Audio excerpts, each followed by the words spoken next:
Alrighty, everybody, welcome in and welcome back to another episode of the Going the Distance podcast. My name is Ryan Bonnell, and alongside me is my co-host Elijah Spann and a special guest for today's episode, Jack Wallace. You may recognize him from some of our other content on GTD, the Blanket Coverage podcast. Welcome in, Jack. Thank you for joining us tonight. Oh, of course. I'm absolutely thrilled to be on. I know we've had you on our podcast before, and it's a pleasure to now be on here and to get the favor return. So should be a lot of fun. Yeah, definitely. We're going to be talking about NBA playoffs, diving into, of course, we have a little bit of a rivalry going on with my Miami Heat and Jack's Atlanta Hawks. We'll be talking about that series and more coming up. Also, some Deebo Samuel drama as he's now requesting a trade. There's a bunch of stuff happening with the 49ers. We'll dive into that. And we're going to round out the episode as we normally do with Love or Love That. Oh, I almost forgot, too. We're going to be talking about a little baseball conspiracy. As you know, Elijah and I kind of dig into those a lot now with Manfred potentially deadening the ball again. We'll get into that at the end, so stay tuned for that. But first, before we get into the episode, be sure and go check out our social media over at GTD_sports. Other than TikTok, where we are at GTDsports.com.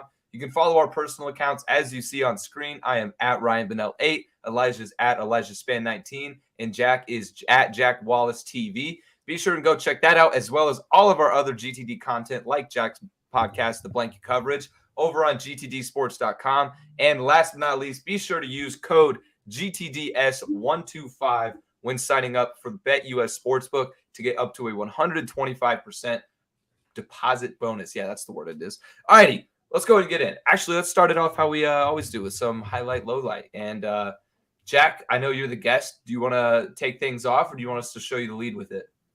I can go ahead because mine isn't really too long, so I won't take up too much time with mine. But I can start it off. But all right, go for it. Yeah, for my highlight, low light, the first one's kind of a mix, but I think for the long term and for the betterment of the school, it's a highlight. And that's a little bit of my own personal stuff in here because we're going to talk about the Carrier Dome, which is now technically no longer the Carrier Dome, which has been synonymous with Syracuse sports for over 40 years. But yes, Carrier, which I don't know if you know much about Carrier. Have either of you ever heard of Carrier? No idea. I just know it's the Carrier Dome, you know. So the Carrier is actually it's an air conditioning company, which, yes, you might wonder, why would an air conditioning company sponsor a inflatable until this year dome that never had air conditioning until this year? And it's 40 years, and yet was sponsored by an air conditioning company. Didn't make much sense. But the deal was really, really light for Syracuse. They basically made no money off of it at all, and it was like a lifetime contract signed back in the 70s. So horrendous deal for the school. So finally, after 40 years, that deal is done, and local Syracuse company JMA Wireless has bought it out, which means that now officially it'll be called the JMA Wireless Dome, which that's disgusting.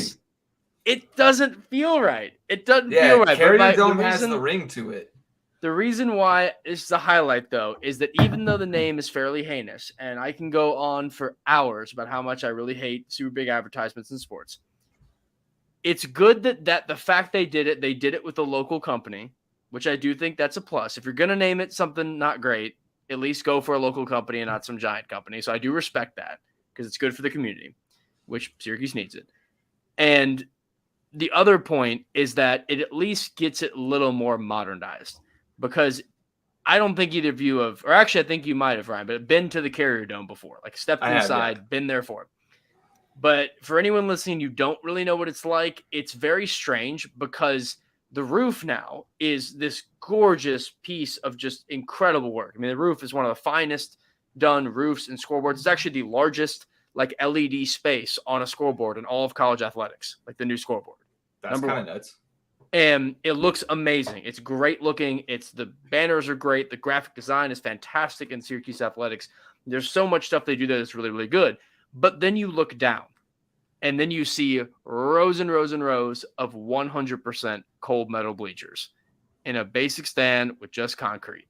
And not too many D1 Power 5 stadiums that are big time are really like that anymore, which is why they're also finally got the money from New York State to then put in seats everywhere.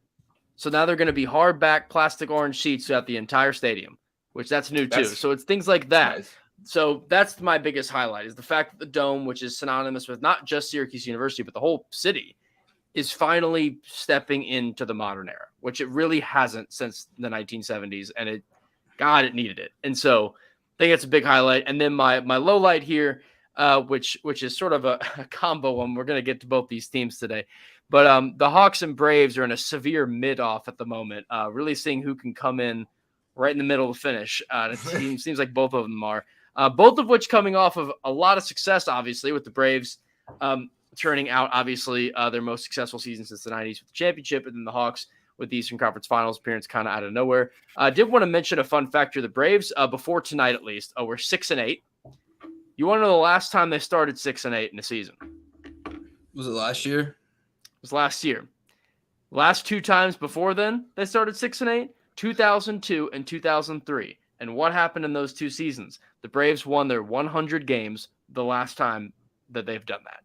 Was 100 games when they started 6-8. I mean, the Braves have they have a solid roster. Like, I wouldn't be surprised if they turn it around. My point in saying that is that April baseball is a lot of fun to just sit back and watch and eat your popcorn and not worry about. If you start stressing about baseball in April, you're just asking for a heart attack because as a Ranger fan, we have already stress about, bro. I already threw in the towel for the Rangers, so yeah, dude, we're done, dude. We're already done. but that was like the Orioles. Like we don't hate the Orioles, but it's like they're not going to win anything big. But that wouldn't have changed in August. It wouldn't have changed in April. That wouldn't have changed anything. And so it's like, to me, if you're a team that's like the Dodgers or the Braves or the Yankees, and you can even talk about teams that are more like borderline. Like if you're a wild card team, like I just April's fun and all, but like, does it really matter in April if you're not very good? No. I mean, I also am not necessarily but I don't know. My baseball fandom goes in like waves because I'm like pretty big in April, May because it's like, oh, baseball's back. Yeah, let's bet on baseball. It's fun. And then I'm like, oh, damn, the Rangers suck. So I kind of turn away from it a little bit. But then it's like, into the season, getting close to playoffs. I'm like, oh, okay, here we go again. Like, but no, I've gotten more and more into baseball as I'm growing up, though. So and Bally Sports is like ruining fucking dumb. Yes. And Apple TV Plus taking like away like highlight premier games. And that's a low light for the decade, much less the day. But like the fact that the way that regional sports television works is insane. The fact that there are people I know that live 10 minutes from the Braves stadium and they can't watch a Braves game. And it's like, how is that possible? Yeah, how is the system built where you can't watch games? I mean, that's the one thing you can do in baseball season is you get essentially endless content of games. And they won't even let you watch it. Rangers and Stars games are fucky in DFW. But all right, Elijah, what do you got for highlight, Lily? Okay, so I found out that Mickey Mantle was hilarious. I just want to read off a couple of his quotes here, and then I'm excited for these. You told me don't read the notes, I didn't read them. This is my raw reaction. Funny. So start off with he said if I played my career hitting singles like Pete Rose, I'd wear a dress. Pete Rose, the hit king with 4,200 hits. Where were these quotes said? Was this in like an interview or just over time collected? This is just over time. Okay. If I knew I'd lived this long, I would have taken better care of myself. I just thought that was relatable because I'm about to be there probably. That's just sad. That's just depressing. No, I just know I'm gonna be like 50. I'm gonna be like, fuck. Those damn six packs, man. Somebody once asked me if I went up to the plate trying to hit a home run. I said sure every time.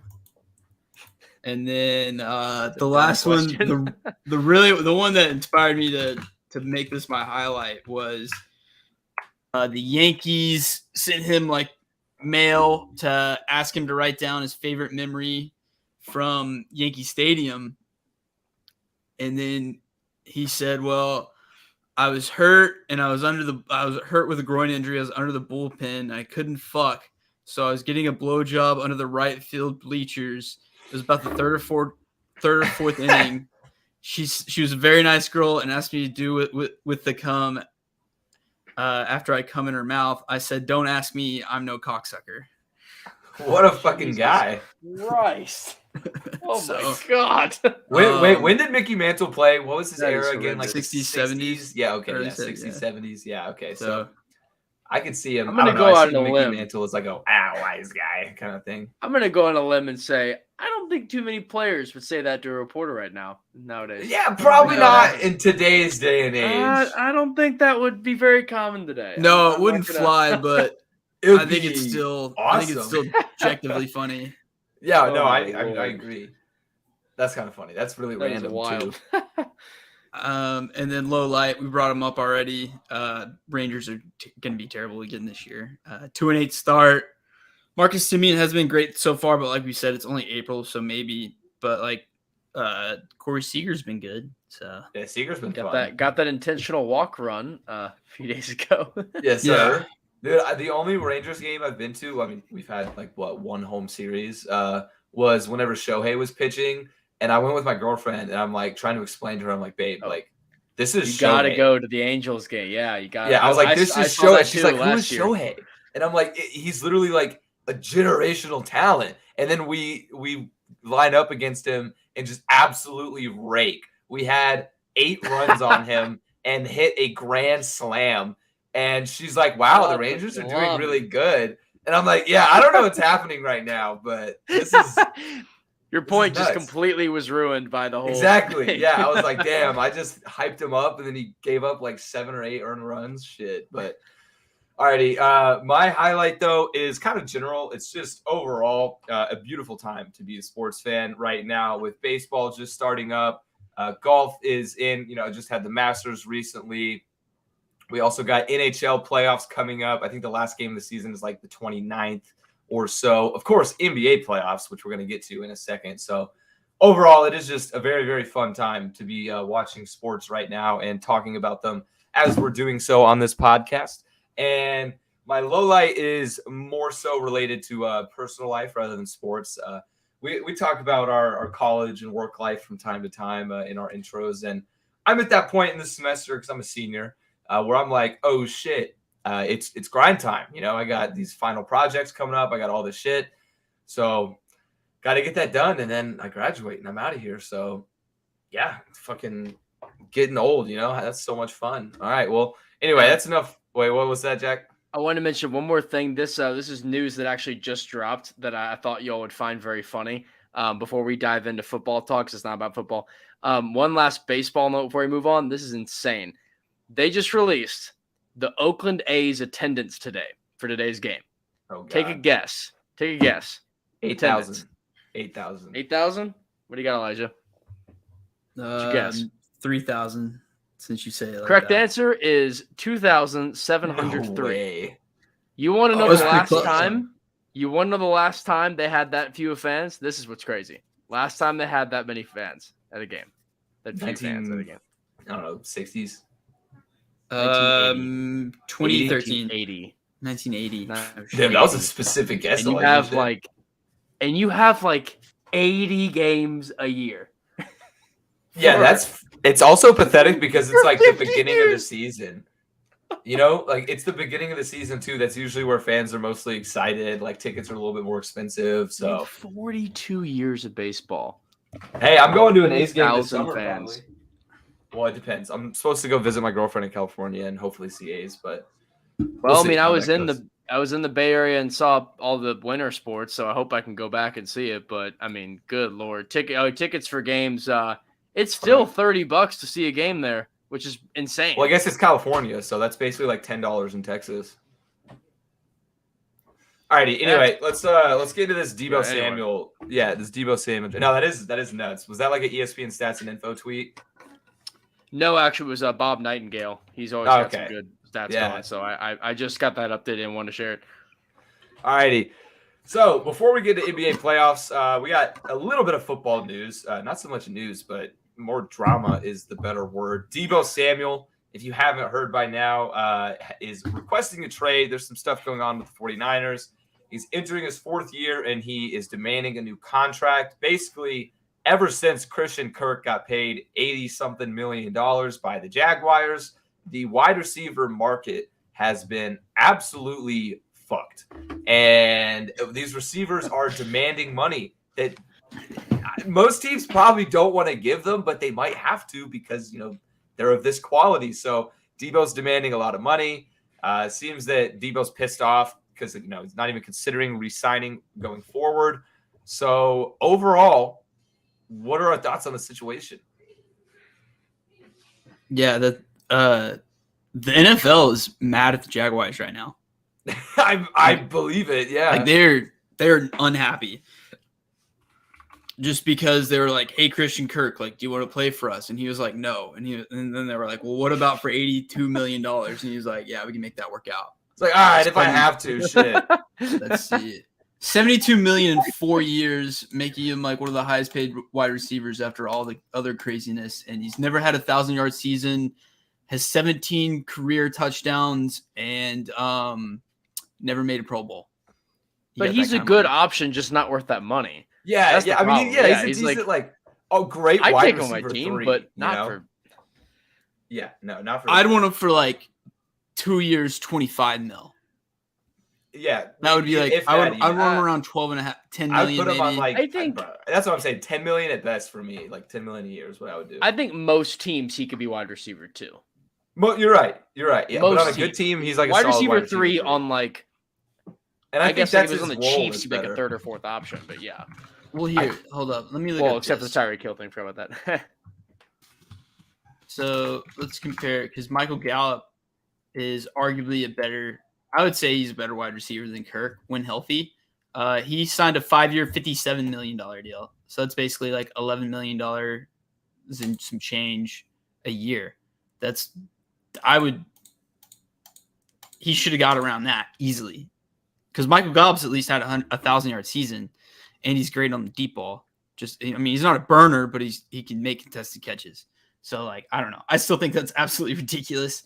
But moral of the story is it fucked up everything else. As soon as that happened, like, Devontae got his deal, and then Tyreek went up to him, and now Debo probably wants a deal in that ballpark. But, like, if I was a GM and I needed a wide receiver, I still wouldn't want to trade for Debo. Because – one, I think some of his success may be the Kyle Shanahan effect.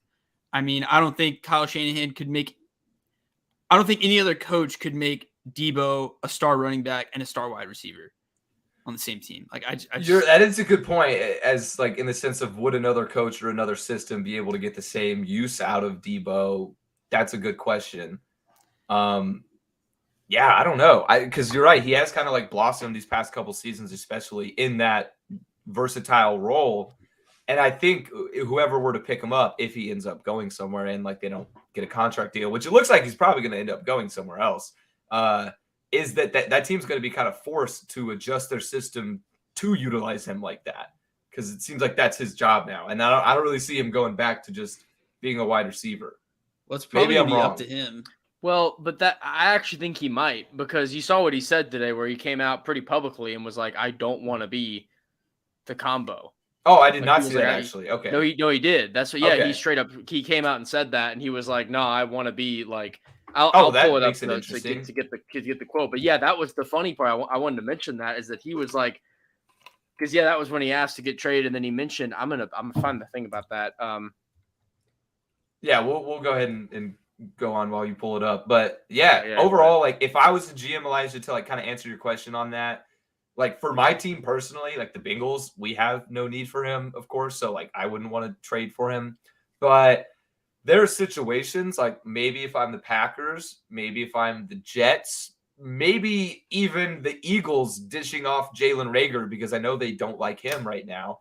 I could potentially want to make a move for Debo, especially Green Bay right now. Like I would kind of like to see Debo go to Green Bay just so that Rodgers has somebody. I think that would make it a little bit more interesting. So, knowing Green Bay, then they won't. Exactly, just for that reason. Yeah. Exactly. I did want to mention I found the piece of it. It was I know Sports Illustrated had it out. It was ESPN's Jeff Darlington also had the requesting of trading, and then it was through NFL Network's Tom Pelissero. And he said, quote, "It sounds like there's multiple layers to this, but certainly one of them is Deebo Samuel wants to be a receiver and not a receiver/running back. His rushing attempts were significantly up last season from where they've been in the past. We all know that he's a really, really physical player, but there are probably some concerns here about longevity. The counterpoint to that, of course, is that part of the reason that Deebo Samuel is so valuable is because he's versatile." So that's kind of the issue here. Yeah. And I just pulled up his stats too. I mean, he's only had that one crazy good year, which was last year. Other than that, he put up 800 yards as a rookie, which is pretty damn good. And then I guess he only played in 7 games and had just under 400 But the Niners have a yards in funky 2020. offense, though, with how the different running back rotations they've used and having Jimmy G there. It's like having that difference versus like, okay, you're going to be, for example, like you said, Ryan, like throw him next to Aaron Rodgers and see what happens. It's like I get they're very different if you try to do that kind of scheme versus San Francisco, which he clearly is very done with. Yeah. It's almost like the Chris Paul effect for football with Kyle Shanahan. Like Kyle Shanahan is to quarterbacks and wide receivers is Chris Paul. What Chris Paul does to sinners. So I don't know if I would trust it. I don't know if I'd trust him to repeat that kind of production. And of course, you're probably going to have to give him $100 million. I mean, so I wouldn't do it. Okay, so if you were to sign a contract, what would like the contract that you would offer Debo be right now? I mean, it'd probably have to be at least $20 million a year. Like that's what it's going for. Yeah. Mike Williams got $20 million a year. It's just like it's got to be around 20. Because what did Devontae get again? Devontae got, was it 5 years, 117? You pull this off mine. Yeah, I mean, I could see Debo getting. I could see Debo getting over 20 mil. But overall, but it depends on his on what he wants to be with running back versus receiver, because that's his value. And if he wants to do more than that, and if he gets any of that, then that's going to bump it up. But then if he all of a sudden is now saying, "No, I don't," that's going to nerf that. It was a 5-year 140 with how much guaranteed here? They said in reality it's a 3-year, $67.5 million contract, because the final 2 years has that weird, I don't know, some of that weird contract language. But he's getting around $25 million a year, realistically. Okay, yeah, I mean, I could see Debo getting around $20 million then, but for the most part, like I said before, like for the most part, I would not be interested. But again, I see those certain situations where they may have like some picks to offer, like the Packers or the Jets. They may need to make a move for him. So I don't know. Overall, this is just, it kind of came out of nowhere. Like, I don't think anybody really expected any drama for it. Or what were you about to say? It's kind of building up a little bit. Really? Not like a lot, but like, yeah, for me, I never really noticed anything. It was all about the contract. Like they still in dispute because AJ Brown and Scary Terry are on the same wave right now. Like they might start doing a trade demand soon. Yeah, I've heard that too. And they all have I've also heard that they all have the same agent. All and the it's same agent. So convenient. Yeah. Fuck that no guy. coincidence there. Yeah, exactly. My only note on this with what I would give up for it, I only had down of the Falcons have basically nothing to trade, and then with that we don't really have much money because we're still carrying the tail ends of Ryan's contract as well as paying off a bunch of other folks too much money, and the Falcons are going to be a really bad team this year. I'm not going to lie to you. That's going to be a tough season, but I will be watching the games, but I do not have a lot of faith in how this season's going to go. But I hope I get to eat my words, but this might not be pleasant for me. So no, I don't think we literally have enough to even get him. Oh yeah, I don't either probably, but I don't know. It may not even be worth it though. So alrighty though, let's whatever happens with Debo, we'll be sure probably to update in our next episode because something may pop off in the next week or so. We'll see. But for now, NBA playoffs. Let's go ahead and start off in the Eastern Conference. Let's just kind of go through the series for the most part, and starting off with, let's go ahead and get into the rivalry a little bit. You know, I got my Miami Heat. Rivalry is a strong word, but I don't mean rivalry between like the teams. I just mean us. I was like, you're right, though. Yeah, the which Heat it and Hawks, should they have exist. no bad blood. It's weird that it doesn't. I mean, it's like I don't know. I think, and just to mention a 2-second side on this, like there's only like 2 or 3 actual rivalries in the NBA between teams. They're like very Celtics few. and Lakers, like real rivalries. You're right. No, you're that right. exists. That exists. Mavs, That's very Spurs. real. I don't know. It's not like Back in that's the strong. day, in the Tim they're also Duncan not very Dirk era, relevant yeah. together. See, that's the thing relevant is it's team. more player eras than it is teams. Like Cavs You're Warriors are right, so you're great, right. but like if Cavs Warriors played right now, like Nobody would okay, care. nobody cares. Yeah, you're And, right. like, Exactly. It's about play. That's why it's like the only one I really think that like it doesn't matter the era, but like Celtics Lakers, I feel like any time frame you put them in, and like it's like oh Celtics Lakers, and like that's, and then Clippers and like themselves or something. Like there are a few in there. But, the Sacramento Kings in the playoffs. Yeah, that's what I was gonna say. I guess classic that's a rivalry. good one. Yeah, you could, I guess not you could not say to like diss the the Clippers, Kings, Lakers, but I don't know. But that's more yeah. like Alabama, Ole Miss or something, where it's like one side just constantly beats the other down, but they both kind of hate each other anyway. But yeah, I mean, Heat Hawks. Pretty obviously, the series is not really going the Hawks' way.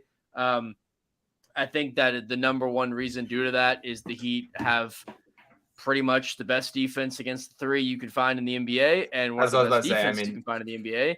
And when you have a team that heavily relies on it, what are you going to do? And so you also have a team that's heavily lacking in size with the Hawks. Having Capella out is a big deal. Not that Capella's a world beater, but that's just another big man we don't have. It is a big deal, though, yeah.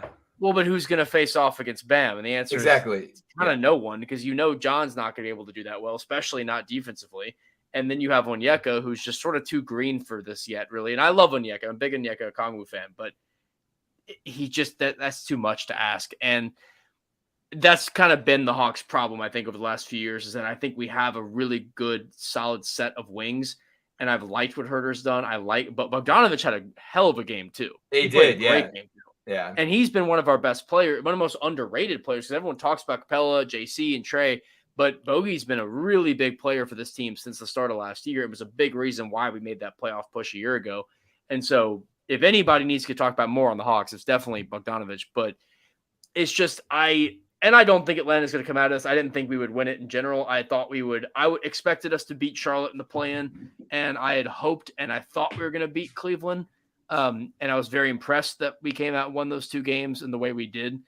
And then going up against the number one seed Heat, I thought, frankly, that the Heat were probably one of the most disrespected number one seeds in a long time. No, you're right. Really, I kind of do too. Yeah.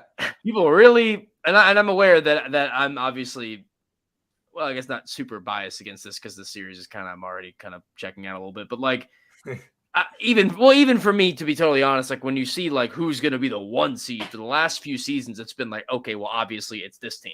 And I think this year it was sort of like, oh yeah, the Heat are the one seed. And I think they deserve it. I think they've earned that. And I think that they're going to play well and win out, but like the series at least, but it's one of those games and one of those series that like the matchup is just, you can't really have a worse matchup for Atlanta.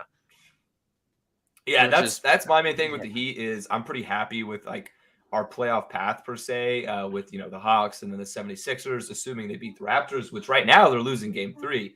But yeah, I really like our matchup. Oh wait, I saw the Raptors were winning. That's what I was saying. Raptors up by 1 with 1:14 to go. Yeah. Oh wow, that's really close. Okay. Yeah, that's a good one.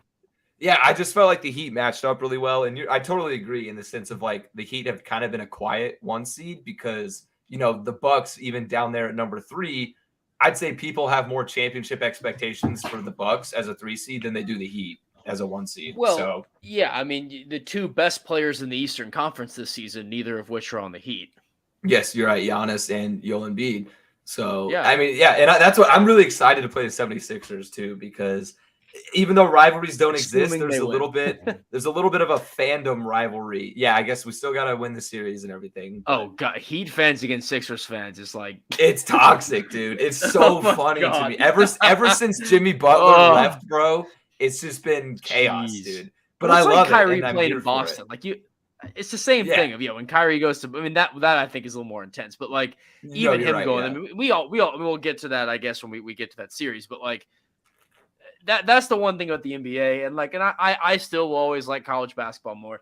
But the thing about the NBA that always keeps me coming back is just the stupid drama, and it's so dumb, but it's so funny and it's so entertaining. Like the fact that Kyrie's flicking off fans in the crowd, I'm like, that's just so crazy. I love it. You can't not love it. It's awesome, but absolutely love it's it. nuts, but it's good. And so I like doing it. And same thing with Trae Young. Like, I still think he's a villain and I still think he's great, but at the end of the day, you need a second star. And I love John Collins to death, but he's not a second option on a championship team. No, yeah, you're right. He's And I not. mean, like Trae Young is just such a pivotal factor for the Hawks in general. But like you look at his game 1 and game 2 performances night and day. And honestly, even though the Hawks lost by 10, what Elijah? I would still say Young's game 2 performance was pretty bad. I mean, he took a lot of bad threes in that game. I wouldn't It was say a lot better bad than game 1, though. His turnover rate was the biggest sore point, not the threes. They were not good, mind you, but the turnover rate, we had the most turnovers in his career. I know. It just felt like every time I looked up at that game when Trae was shooting, he missed a shot, and then at the end of the game, the announcer was like, he got 25 for the night. And I was like, oh shit. Did not feel like it. Well, it felt like in general the Hawks played a better game 2. Yeah, they did, but like still couldn't necessarily get it done. I mean, like to me, I mean, I might be a little bit biased because I'm a Heat fan, but like to me at this point, it seems like the series is kind of done. I don't expect the Hawks to give up necessarily. It depends on Atlanta. Yeah, you're right. It's really hard for teams to win in Atlanta.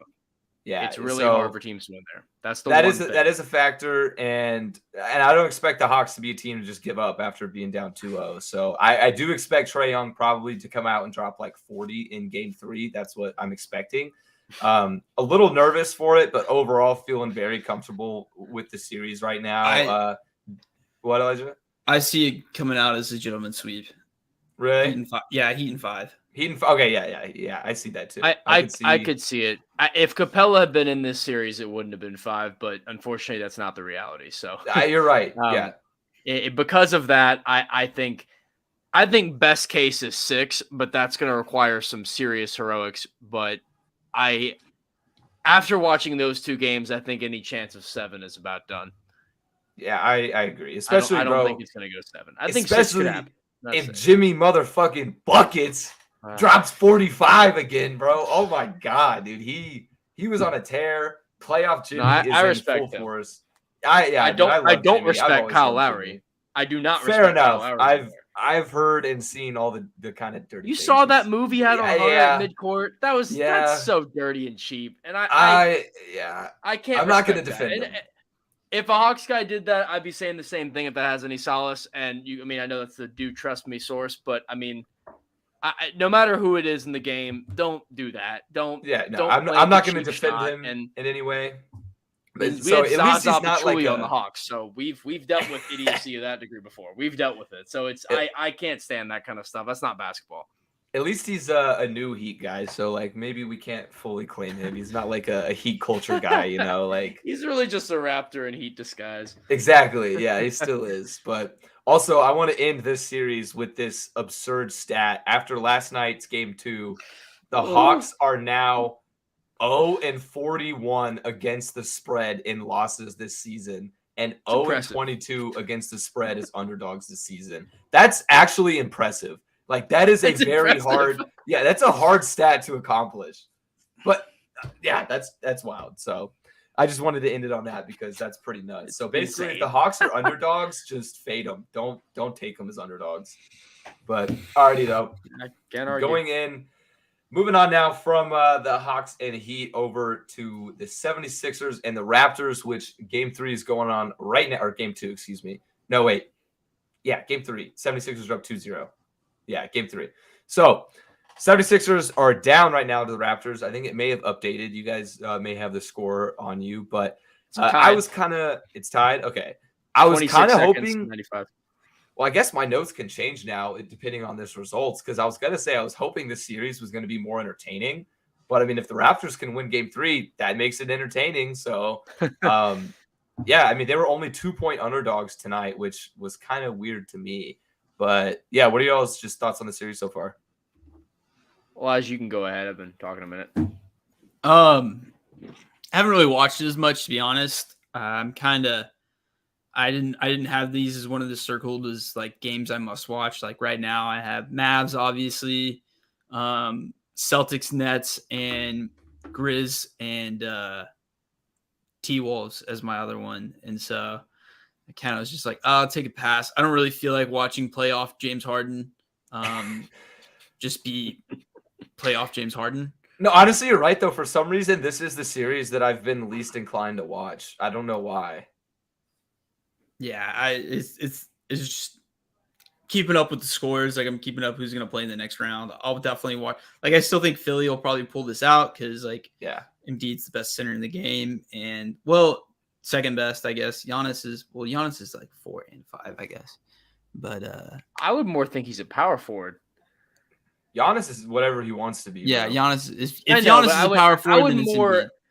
I would more put him in, if I had to, like, I know we're kind of in positionless basketball, but if I had to put him in a category, I'd more have him as a power forward, I guess. Okay. Don't forget about Embiid's Nikola the best as well. center in the game. Yeah. Right, this season. Or Nikola. I was going to say, I don't know. He's fucking good, okay? I get your point. Yeah, he's fucking good. Yeah, your point is he's good. I get it. He's a top 3 player this year without question. Okay, cool.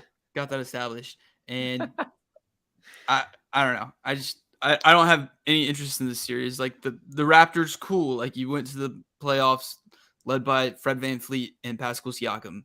Like, that's neat. But, like, we all know that the Raptors have no real shot of making a true run. The 76ers could. So I'm just kind of hoping that they get to the next round and see what happens against they would play the Heat.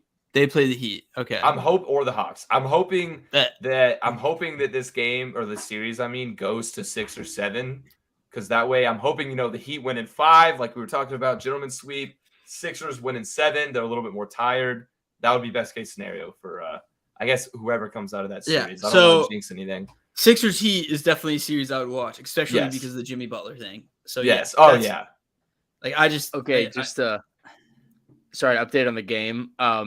Precious Achiuwa, who has had a phenomenal night, gets fouled and misses both free throws. So now it's Philly ball, tie game still with 26 seconds. No, and Precious has had a great game. Like, I literally was just about to say that he's been one of the best players of the entire game today, and then he just choked that. Yeah, Precious is a 9 for 11 shooting, 2 for 2 from 3, 4 rebounds, and only 2 fouls, 20 points. He's a great. Where were those fucking games when he played on the Heat? Jesus. I mean, I've always liked Precious, but like I have too. Wow, yeah, I can't believe he sold that badly. But no, this series one I thought was going to be pretty entertaining as well. I agree with that point, and I really thought about it. But I really have liked what these teams have put together. I think the Sixers have been incredibly impressive so far in the series. I get that. I think we can all agree now that Ben Simmons was the problem. And I see magically getting rid of him suddenly solves things. No, I do think. I mean, he is still slandered way more than he should be, to be fair. Because he played a really good season and then a bad playoff round, and then everyone thought he was a bum. And I'm like, no, you're right. It was a lot of recency bias, but he played really bad. This is a Hawks fan talking that I slandered him a lot. Like, and that series he deserved it. But like, it's people were like, and not saying like, oh, he's not. People were going to the point of like, he sucks. Like, he's a bad NBA player. And I was like, okay, that's just not true. Like, he's not a bad NBA. Like, stop. Like, he played a horrible series. He should be he should be hit for that. But people hit on him way, way, way too hard. And I'm very interested to see more when he comes back to the Nets, what he'll bring. But I wanted to put that out there. I'm not any kind of big Ben Simmons fan, but he was hit a little too hard for my liking. And again, I'm I thought it was NBA just hilarious. I just thought it was hilarious. It's funny, no. It wasn't his play that bothered me. It was the whole drama this year. Which was pretty dumb. Yeah, that carried into this year. Yeah. So, but that's why I kind of made that face. I understand. And also, it's overtime now. No one scored somehow in 20 seconds. All right. I don't know how nobody scored, but apparently no one scored going to overtime. All right. Well, on to the next. We got the Bucks and the Bulls, which is possibly, I know game 2 is going on right now, and game 1 was only a 7-point game, so it wasn't that crazy of a win for the Bucks, but I think it's the most lopsided matchup on the board. I mean, also Vegas odds had Milwaukee as like a minus 1,500 favorite to win the series, which is just ridiculous. It's ridiculous. Yeah, it's ridiculous. So kidding? They're very, very heavily favored, but I think this says something about the Bulls that Elijah and I have kind of teased that at the last couple episodes, but the Bulls are just ass, bro. They're just not built for the playoffs. They can't beat when anyone they were good, they didn't Exactly. beat good teams, and then they faded down the stretch and then stopped even beating bad teams. So I mean, it was a 9-0 start to the game for the Bulls, though. I mean, now it's 2-point game. Chicago still leads, but they have played at least better today. But DeRozan is still freezing, unfortunately, for them. I hope they at least squeeze out one. I put a bet for Bucks in 5. So They might today. It's still pretty. I could see that happening. Bucks in 5. Yeah, they might drop one. I don't know. I honestly though, I would have It's rather hard to seen, other than the Bulls, I would have rather seen like a team like the Cavs in the playoffs. I mean, obviously the Bulls were kind of entertaining in the regular season, but I don't know. This just isn't it, bro. If they still had a fully healthy team and it was Cavs Bucks, it probably would have been more entertaining. Yeah, I agree. I see. Yeah. Okay. Well, I mean, I guess there really isn't much to say about this series overall. Like, it's nope. Yeah. Let's wait for exactly. Let's talk about this one. Yeah, this one's more entertaining. Celtics and Nets. So, Game 2 just wrapped up, which surprisingly, the Celtics came away with a 10-point win, and I was very confident 7 points. Sorry, close enough. Mm-hmm. But I was very confident that the Nets would come back and even the series. But now, I mean, they're traveling to Brooklyn, so it's in their favor at least to come back. But man, I thought this was going to go down to 7, but the Celtics they played well today. They got that crazy buzzer beater win in Game 1, which was just absolutely nuts. I would say this one was going to 7, but now I don't know. With a 2-0 lead, I don't know. What do you guys think? Well, here's the problem with the Nets in this game. They only lost by 7 points, but they scored 6 points in the first 13 minutes, or not 13, sorry. The first 10 minutes of the fourth quarter. 10 minutes of gameplay, and he gets 6 points in the fourth quarter. Yeah, that's not going to cut. Yeah, I had the game on, like watching it with one eye while making the outline and just getting ready for the pod, and then I just looked up all of a sudden and like Nets were commanding the game. I just looked up and then Celtics were winning by 5 with 2 minutes left. And I was like, oh shit. Like, okay. Like, and KD shot 4 for 17. Yeah, I was about to say, I heard KD and Kyrie had a rough game. Kyrie had 10 points in 40 minutes of basketball. Bro, and he's been going off lately. Like, he had a really good Game 1. Yeah. How'd that parlay of yours go? 0 for 3, dude. Thanks for asking. I was waiting for you to say something. I tried to give you the win because I took your advice. By the way, for context, Jack, Elijah sent me a parlay of like KD, Kyrie over and Brooklyn Nets spread. And I was like, shit, I might tail that. I like that. And then he was like, all right, well, just beware that whenever we bet together, we typically do bad. So I was like, okay, I won't bet it so that he can win. And it didn't happen. We ride together right now. The Celtics, I just saw this stat. The Celtics in their entire franchise history are 40-1 when leading 2-0 in a best-of-7 series. Oh, dude, the odds are probably like so fucked. The odds probably aren't even worth it. But Elijah, what are you about to say? Oh, I was about to say we ride together very poorly. Yeah, it's like anytime our brains connect on like this is a great bet and we ride it together, we're like, oh fuck! Like it's better for us just to split so that way at least one of us comes out on top because we think alike. Like I also checked the money on that game like right after you said you wanted it too. I was like, oh, like me and Ryan both think this is a good bet. This is probably a terrible bet. So I checked all the Action Network and like 70% of the bets and 80% of the money was on the Nets, and then there was 7 sharp lines on the Celts, and I was like, oh fuck, that's scary. Yeah, that's always so terrifying. I was like, well, maybe I should just hedge this parlay and put like 30 on the Celtics, and I was like, nah, fuck that. This parlay is awesome. I mean, I will say I really liked it. I did think they would even it out. But that's what I knew. Like because it was like 2 hours after I placed it, and I was still kind of thinking about it. I was like, dude, I'm gonna make $200 tonight. Like this is gonna be great. And then I was like, oh, dude, anytime I ever feel good ever about a parlay, it just goes in shambles. And Well, of course, if it makes you feel any better, I went 5 for 6 on a parlay that would have won me $1,000 today. So shout out Leicester City and Everton for not scoring one $1,000 goal. today.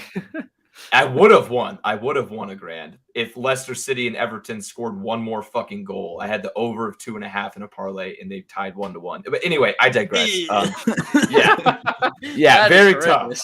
Yeah, very tough. And the most painful part is it was like the second leg of the parlay, so I had to watch the next 6 just all win, and I'm like,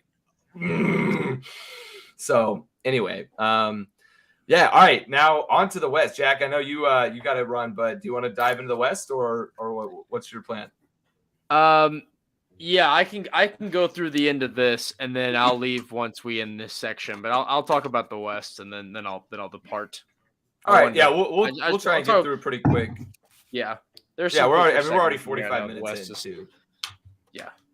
All righty, so starting out, kind of the most relevant in my opinion right now, which is a little bit ironic because it's the 1 versus 8 seed, is actually the Suns and Pelicans, because last night, New Orleans, they evened things up 1-1 after Devin Booker, who had a monster game up until that point, went out in the third quarter with a hamstring injury, who is now expected to miss game 3 and 4, which really makes things interesting. So it's tied 1-1. Devin Booker might be missing it. Also, there's rumors now that Zion might be coming back on Friday. I don't believe it, but there's rumors out there. I don't believe it. I don't believe it one bit, but there's rumors out there. And yeah, so do you guys think the Pelicans actually have a shot of taking down the 1 seed? Well, there's been rumors Zion is coming back since like week 3 of the season. Exactly. In October, since like October. Yeah. I'm not buying it. I think he's completely healthy. He just doesn't want to play. He just wants to get fat, personally. But I still don't think the Pelicans have a real chance. They have a chance to take it 6. Like, I could probably see them splitting 1-1 again in New Orleans. But I mean, look what the Suns did without Chris Paul. Like, they were still really, really good. So I think the fact is, even without Devin Booker, they're still going to be good enough to beat a Pelicans team. An 8-seed Pelicans team. So yeah, I think so too. Honestly, I think they might make it interesting. But go ahead, Jack. What are you going to say? I think they can. I'll go on a limb. I think they can. They can win this series. I think showing what Brandon Ingram can do. And oh my God, dude. Yeah. The thing is that let's not act like Devin Booker leaving was the sole reason that the Pelicans won this game. He still had 31 points. He still was a major contributor to this game. It's not like he left in the first quarter and was just done. You're right. So that to me is why I'm like, I don't know. We've seen crazy stuff happen. There's a lot of parity going on in the NBA. And while the odds are pretty bad, and I'm aware this is just one game, this 1-1 going back to New Orleans. And if you're the road team, especially against a 1 seed, 1-1 is pretty much best case scenario. So now you have without Booker in 2 games, when again, he had a very strong contribution to game 2 and they still couldn't win. I think it's possible. I'm not going to say they do it. I don't think they'll end up winning this. Simply because I'm too scared to bet that heavily on an underdog that big. But yeah, I'm more saying that I think that the door is open. This series is not over, and New Orleans 100% has a shot. And I don't think it's a massive shot, but I definitely think that it is a real shot that exists. And if they won this series, I'd be surprised, but I wouldn't say that it'd be the craziest thing in the world. I think they could. No, I mean, I agree in a sense of like, I think there's a shot, but like you said, I would never bet on it. I wouldn't count on it. Like I just looked up when the last time an 8 seed beat a 1 seed, just because it feels like it's so rare. It's just so expected that the better teams make the runs. So in the NBA, especially. And last time it happened was in 2011 when the Grizzlies beat the number 1 seed Spurs. And also in 2007 when the 8 seed Warriors beat the 1 seed Mavericks. So, which not very common. Nobody thought that would happen. Yeah, but you're right. But it isn't common. Yeah, and then before that, it was only twice in the 90s. In 94, Nuggets beat the Supersonics, and then in 99, the Knicks beat my Heat. Sonics team. Yeah, exactly. So yeah, those are good teams. I would love to see it, not so much because I have nothing against the Suns. I actually kind of like them. I would love to see Chris Paul get a ring. Fun.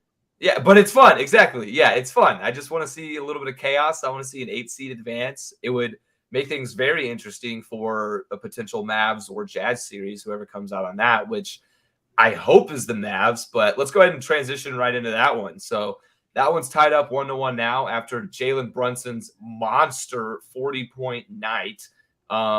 Luka should be back. I've heard there's a little bit of questions still surrounding him and his timetable, but I'm hoping Luka will be back because I have money on the Mavericks to win. But yeah, I mean, Elijah, how are you feeling as a Mavs fan? Oh, I feel really good.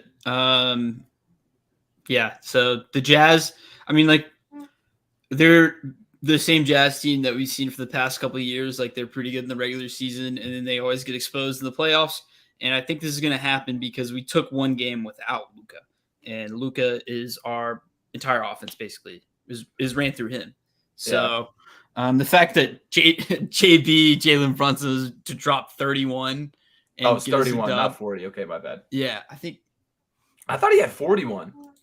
I thought it was 31. Jalen Brunson. No, I think the same. I think that was frankly, I think that was the series. That win, really? I'm 41. And I'm not like a Mavs biased guy. So obviously if I was a Mavs fan, I'd never say that because I would jinx it and I'd be terrified. But frankly, I think the Mavs are going to win this. And I think it's because if you can win a game with Jalen Brunson popping off and Luka not even there, and that is your team, and you can pull out a game like that, that's what you need to do.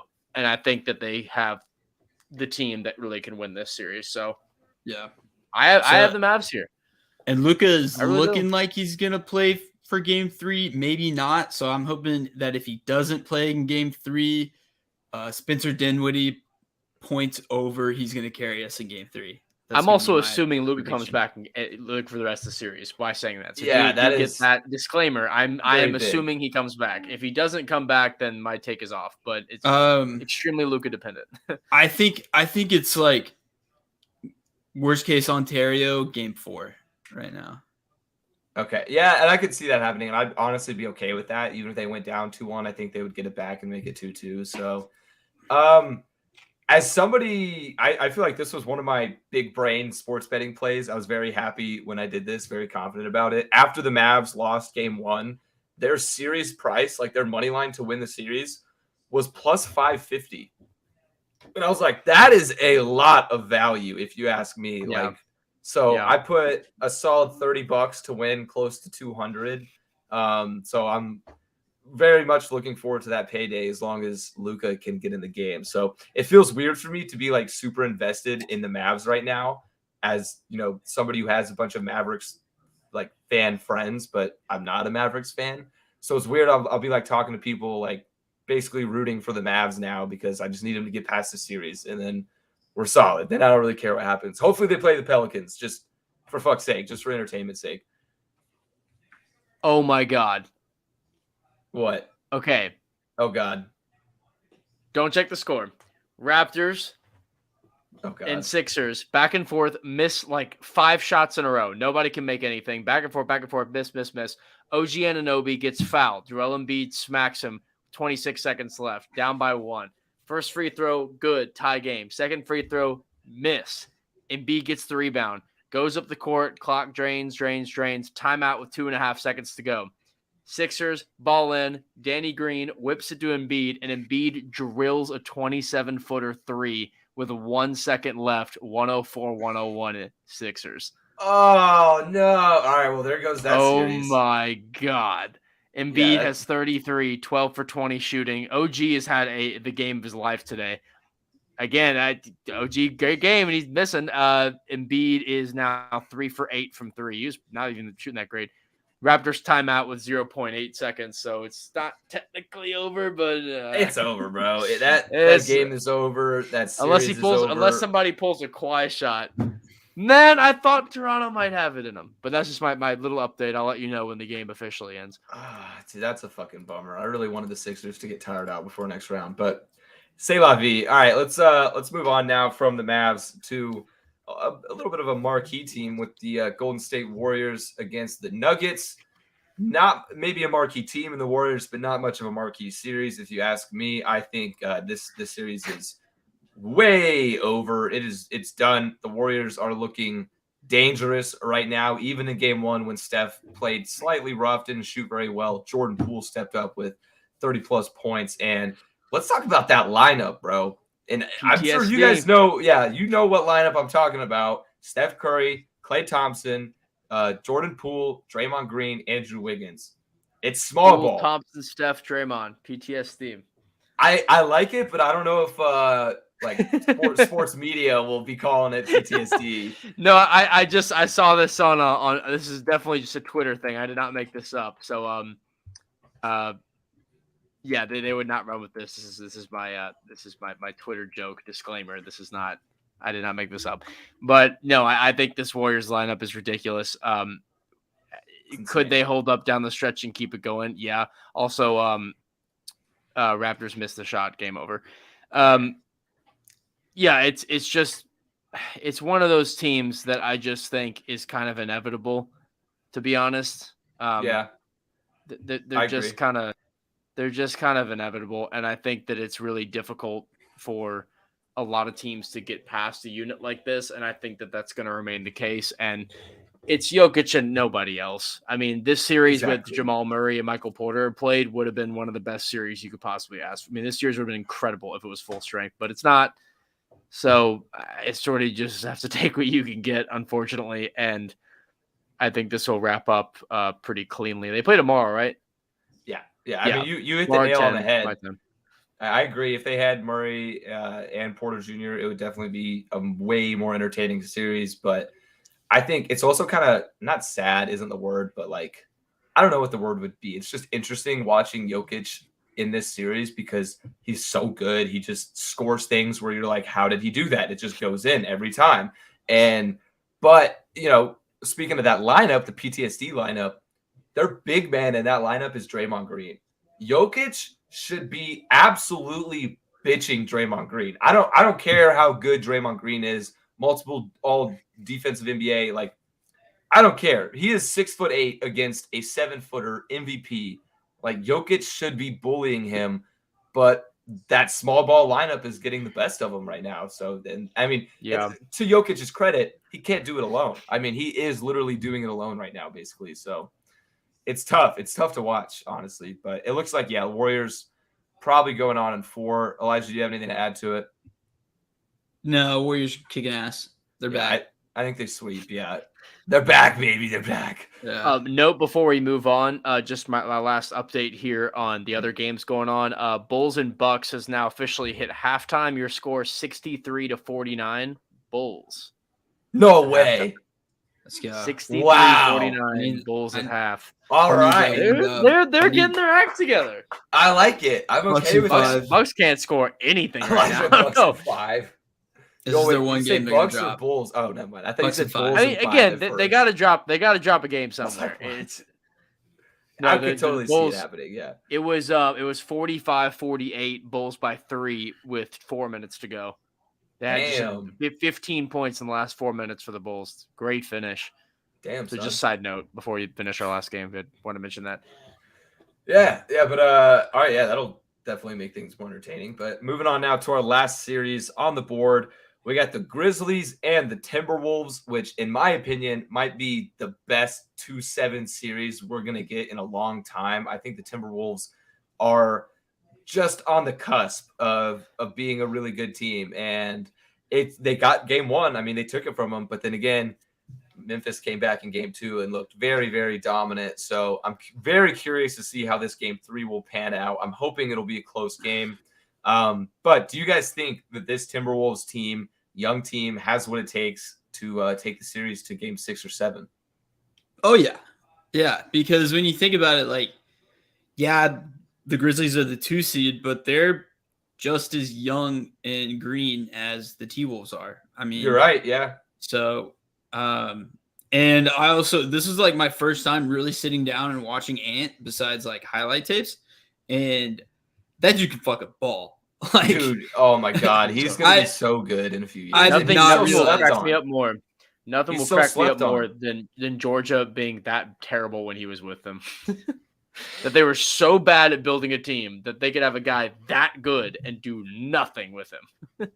Yeah. No, he's Incredible. been kind of like he's like slept on. Obviously, people know he's good, but I think he's like kind of under the radar just because he plays for the Timberwolves. Well, he's still clowned. Like last year, before he took off, he was like being clowned because he said that he had that football comment where he's like, "Yeah, I think basketball is like kind of boring. Like I prefer football." And they're like, "Great, great Timberwolves, like classic Minnesota drafted a guy who'd rather play football, number 1 overall." But no, he's Turned out actually well. turned out well. He's really good, and Cat is actually playing well, and I mean they have other guys around them, and like so. Yeah, dude, I think this could be a 6 or 7 game series for sure. I want it to. Game 1 was really fun to watch. I missed game 2 because it was like NBA TV. I don't have that. Yeah, that's annoying. Just stream it. Pull it up somewhere. Yeah, legal I know. I just have Sling, so it's easier just to put on the games that are on TNT. That's true. So, and I sometimes wanted to mention about Desmond Bain. Wanted to mention because obviously that's our TCU boy, but I wanted to Yes, mention sir. because this would be funny. Slightly a knock to my own team here, so I swear I still love you. It's not that, but crazy fact: Desmond Bain is averaging the same amount of points as Trae Young so far through the playoffs, and on fewer minutes. Oh, that's sick. dude, that's one thing I was about to say too about the series in general is like, But also, On low one key, end- Bane's balling out. So yeah, Bane has been balling out. Yeah, like on mean, one I- end, I- I'm rooting for Bane just because I want to see Bane do well. I want to see Bane move on. Like I want to see him deep in the playoffs. But I also think it's really cool to see the Timberwolves get a playoff win for like the Timberwolves. first time in like 2 decades. So they're yeah, never like good. exactly. Like I just want to see them make some chaos. So, but also I do like the Grizzlies. They're a really fun team. But Both Yeah. these teams are. I Yeah. want to root for both these teams going forward. yeah, I Honestly. agree. Yeah, Whoever in the wins next will few be a years. team I want to see keep winning. I mean, Yeah, 100%. Exactly. who's going to be rooting for the Warriors over like Well, Not me. a KD-less Warriors team, Much is- more likable. Yeah. much more. No, likable. but I more meant like not in the hateability. I mean more in just like, oh, it's the same team again versus the Grizzlies if they make like the Western Yes. Conference Finals, for example. Yeah. Like it's like that's what I'm more meaning, that like either of these teams I feel like would be very easy to root for versus pretty much not necessarily, but most every other Western team. As a neutral fan, I mean, at least for me, being pretty neutral with all of these teams, like I'd love to see either of those teams go pretty deep. Mhm. Yeah, definitely. Alrighty, well, Jack, we appreciate you joining us. We're gonna let you go because I know you gotta get some food in you. I know you're over on Eastern time there, so it's pretty late for you. But it was always fun having you on. Always fun talking about sports. NBA playoffs today.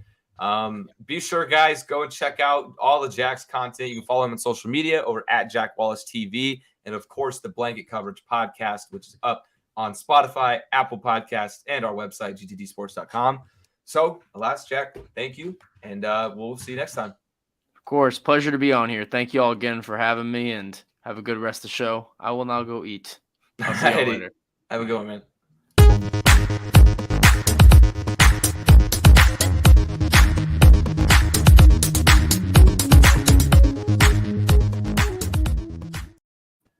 All right.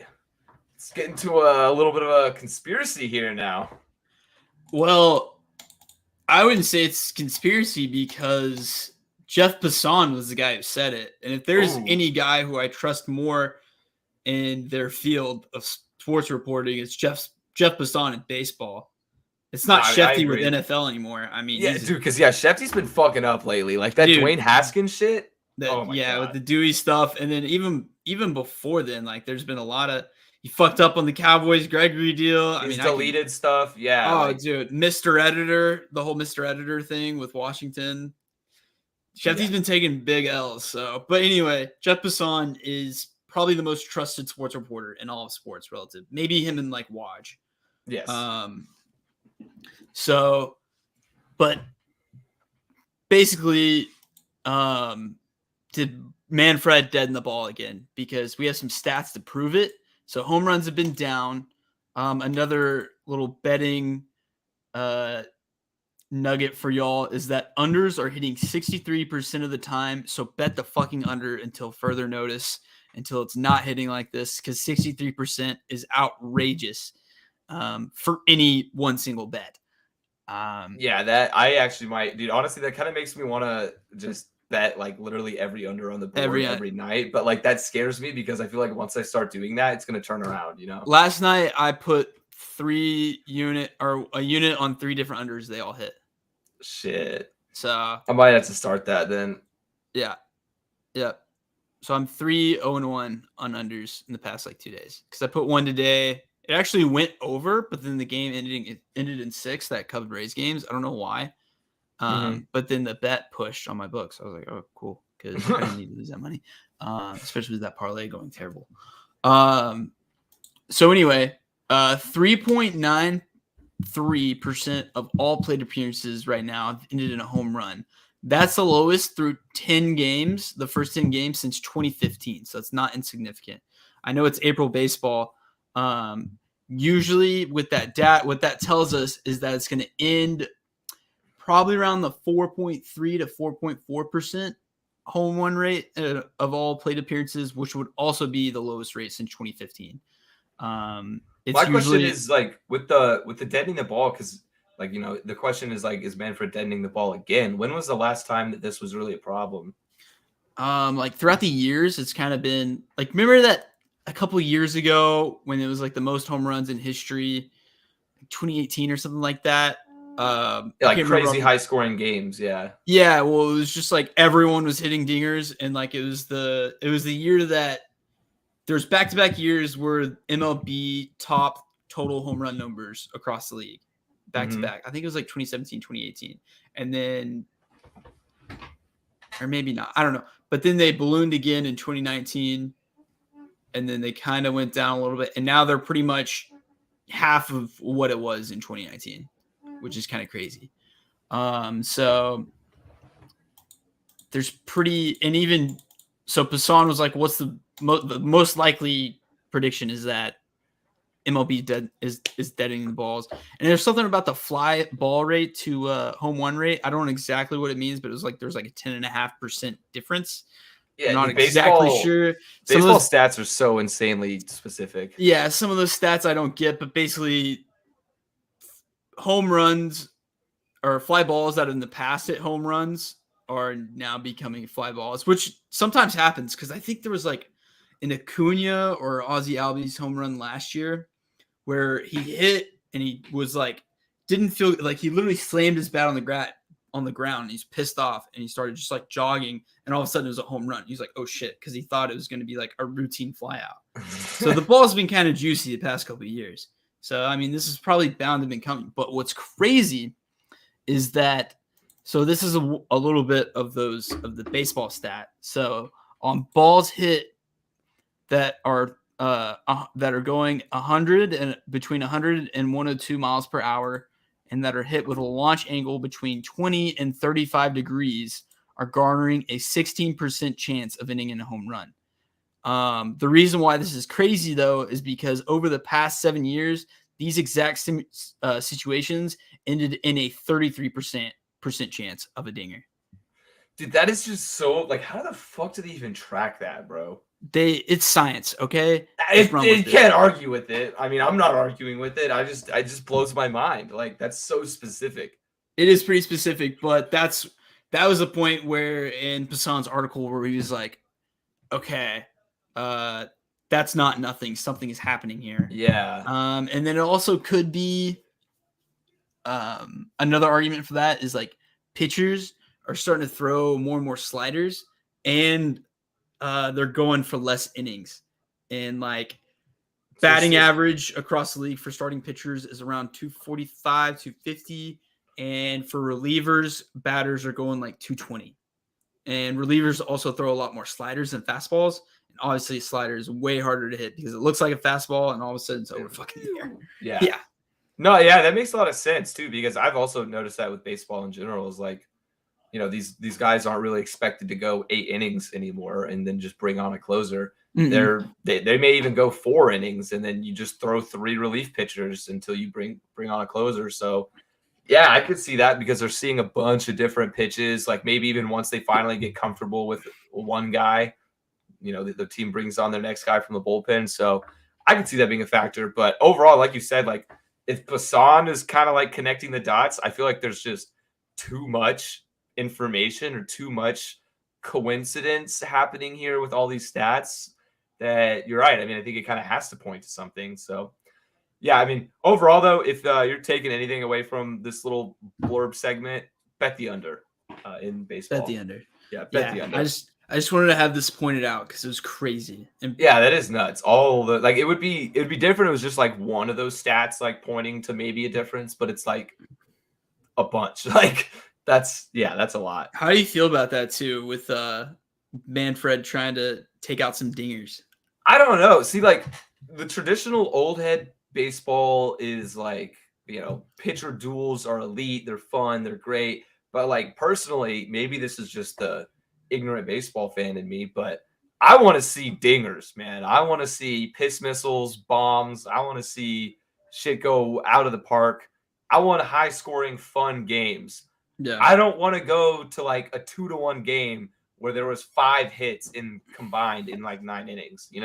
That's just not as entertaining. Although it is awesome and cool in its own way when there's a no hitter. It's just I'd rather have a homers. I'm not gonna lie. One time I went to a Rangers game. Yu Darvish was pitching in like the 2nd or 3rd inning. There was a solo home run by the Angels, and that was the only run scored in the game. It was a 0-1 ball game, and you want to talk about fucking boredom? Like, yeah, that was pretty boring. Nothing going on, like nothing to watch. It's just strikeout, pop out, strikeout, pop out, ground out. Like, yeah, it's a vicious cycle. But alrighty though, let's close things off with some lever to load it here. You want to take the first batch or second batch? Yeah, I'll take the first. All right, bet. So first up, we got Jordan Spieth wins the RBC Heritage after not making the cut in Augusta for the Masters. Yeah, I love it. I mean, I'm always gonna root for Jordan Spieth because he's the fellow DFW guy. Yeah, and he just has so much ups and downs in his career. So when he has the ups, it's like that's awesome because he's always coming off of struggling for some reason. And then also like his baby probably definitely had a concussion from when the wife was. Dude, I saw that, bro. She was my running with him. Dude.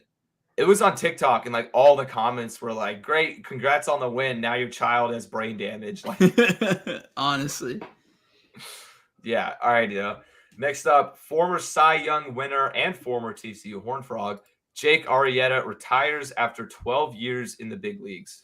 Yeah, I kind of loathed it, but I pretty much knew it was coming. He hasn't been the same guy since that great like couple years when the Cubs were really good and contending. Yeah. He had a stretch where he was awesome. Yeah, and I listened to the podcast that he announced it on. It was the Pardon My Take on Monday.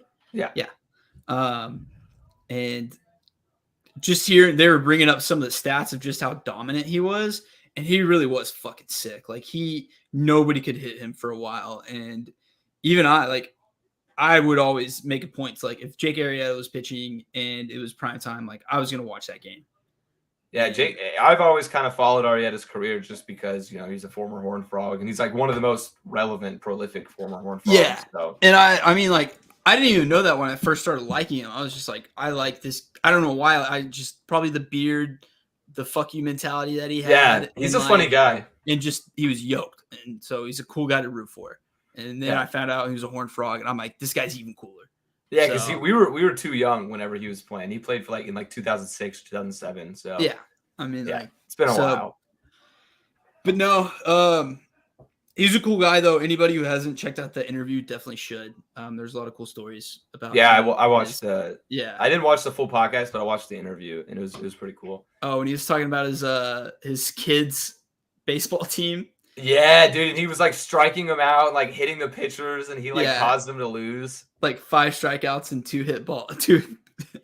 That's fucking hilarious, dude. Oh, can't talk. But yeah, that'd be so much pressure, though. throwing kid pitch as an MLB Cy Young winner. Oh, yeah. It's just like, all right, I'm just going to try and hit this really hard against a former Cy Young. Yeah, like alrighty though. Next up, a JUCO pitcher tackles a batter after he hit a home run off of him. I love this. This is hilarious. I want to pull up the video on this real quick. I'll bet, yeah, because I have not seen this yet, so I'm excited. Let's see here. Oh, let me go to YouTube.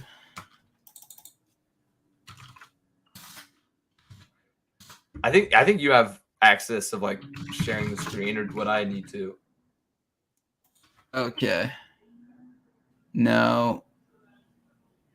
Are you able to share? Yeah, here. Okay.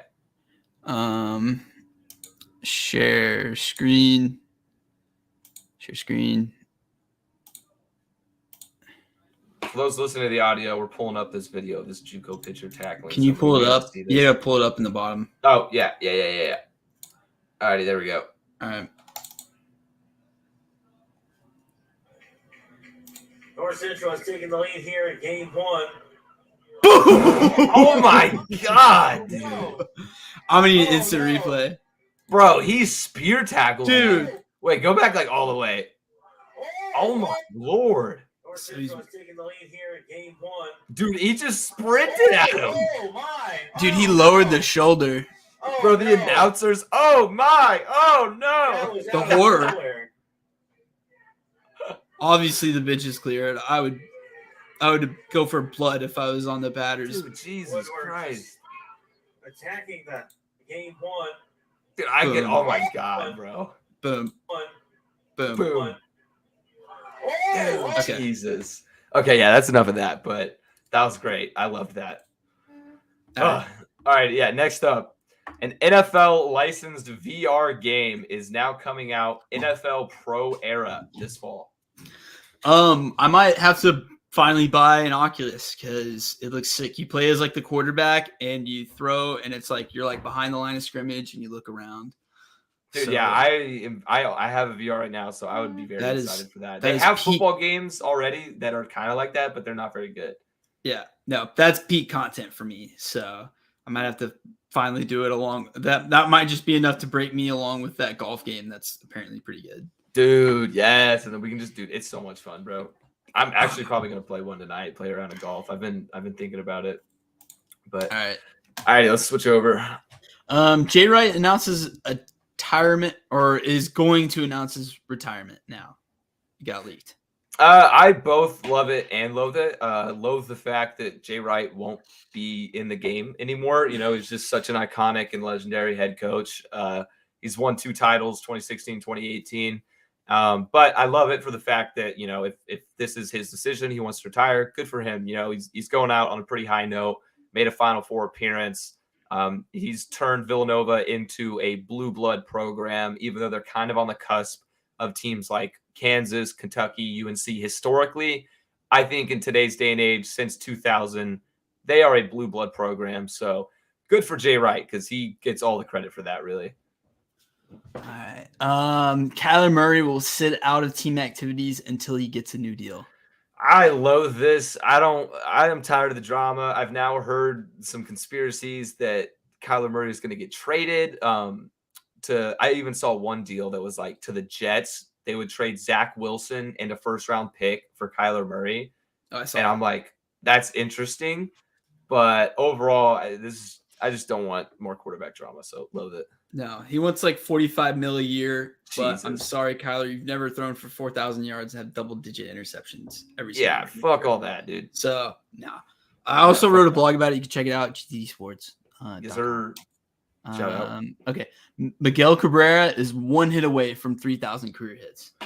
Oh yeah, love it. I mean, Miguel Cabrera has kind of been Miggy. always one of those guys. Like as long as I can remember in my time as a sports fan, Cabrera's just been that guy. He's been one of those guys. Obviously now he's older, not really as impactful as he used to be, but this is a cool feat. I mean, 3,000 career hits is a fuck ton of hits. So good for him. He'll become the 33rd player to do so. So that's pretty neat. Not very many people.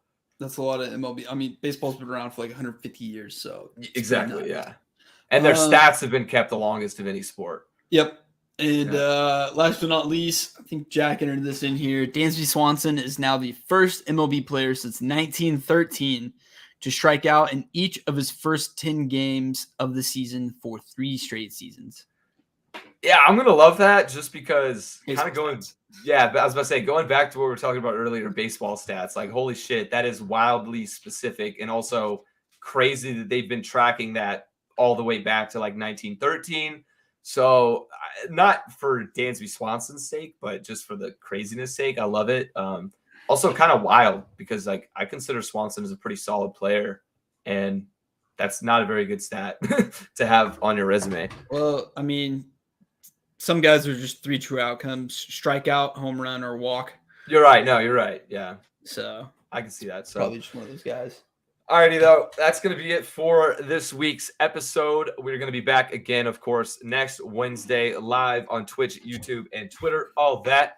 And then after that, we may have a little bit of a schedule change because graduation and stuff is coming up, but not 100% sure yet. So stay tuned on that. But again, we'll probably be covering some more NBA playoffs next week as well as things heat up, and who knows what will happen in the sports world. So we'll see then. But for now, thank you for listening, and we'll see you next week.